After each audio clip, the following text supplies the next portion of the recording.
So there's something that we learned it in the Daily Tanya this week.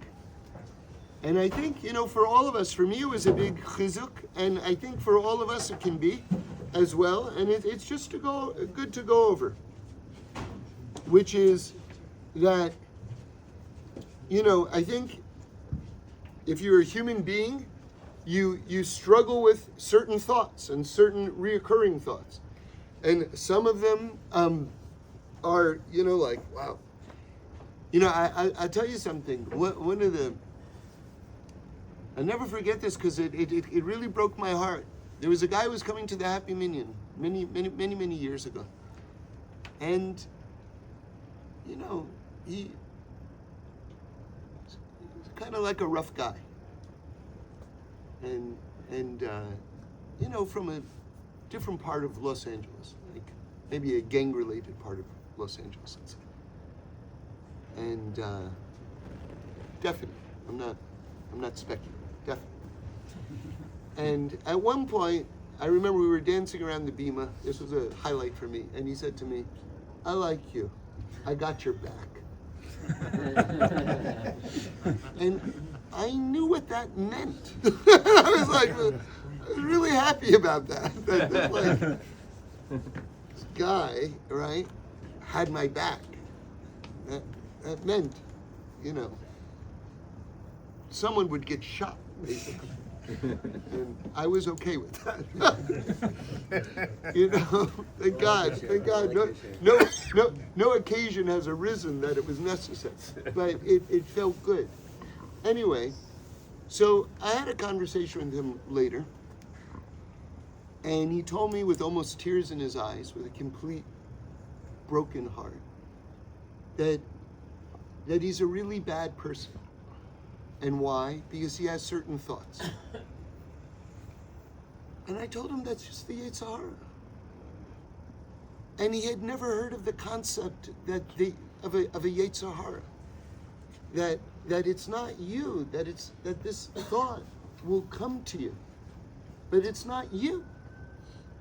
And he thought that there was this one-to-one correlation between these really awful thoughts that he had and what his essence was. And he didn't understand the concept that no. So a lot of times we can get depressed, especially if certain thoughts just come and they just come again and they come again and they come again. And so what the Baal HaTanya says is the following, that the Benoni, one who struggles with his Yetzer Hara, has an advantage over the tzaddik. And you go, wait a second. How can someone who's on a lower spiritual level have an advantage over the tzaddik? Please explain it to me.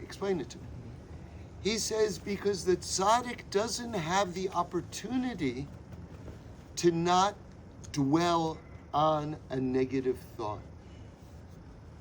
And in fact, he takes it a step further. He says that Hashem sends you these thoughts as a gift for you to not think about them. And that by doing that, you're doing not just a level of divine service, you're doing a level of divine service that a tzaddik can't even do because he doesn't have the opportunity to do that. So I was sharing with the chevra, I was talking with this guy a while back, and he said to me that he, goes to a place like Equinox or whatever it is, and he said to me, there are all these women who are dressed the way they're dressed, and how could it be that God doesn't want me to look at them? Because he's putting them in front of me. And I said, did you ever think that maybe he's putting them in front of you to give you the opportunity not to look at them? Right? So that's the idea, that these thoughts come to us and that they're an opportunity. They're not an expression of our lowness. They're a gift that God is giving us to not think about them. And one of the things, if I think back on the different opportunities that I've had to give over some Torahs here, maybe the most useful thing I think I've ever said to this group, and I'm going to say it again because we're right here at this point in the talk, is the following. There's a medrash that says the following, which talks about the relationship of the Yetzer Hara and us, and it gives such a beautifully simple example. It says like this: the Yetzer Hara, you get a thought, that first thought, even if it's totally antisocial, even if it's completely disgusting, whatever it is, that first thought is not yours. The Yetzer Hara is an angel. That angel knows you better than you know yourself, and it doesn't get tired, and it renews itself with new strategies every single day and new ways to attack you.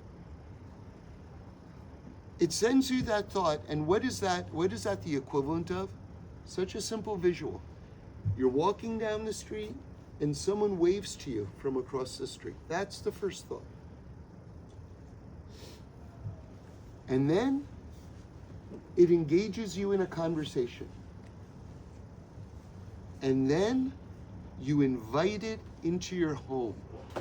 And then it becomes the master of your home. I'm going to say that again because it can't be clearer, it can't be more devastating.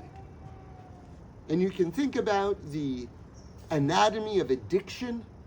This is going to apply to a million things, and it's so simple and clear.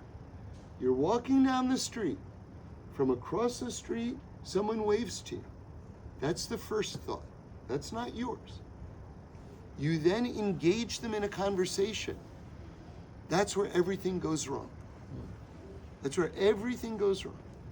And I'm telling you, you can change your life completely based on what I'm telling you right now. When you get that thought, do not engage it. That first thought is not yours. Do not engage it. And it's going to be hard. It's going to be hard. It's going to be like building up a muscle. That's a muscle in your soul or a muscle in your brain that most people have not worked out. But over time, as you become more and more sensitive to that first wave, you'll be able to just not engage it. But if you do engage it, what happens? Eventually you invite it into your home, and eventually it becomes the master of your house. Meaning to say that you become habitualized in that form of thinking, or you become habitualized in that action. And this is the key moment.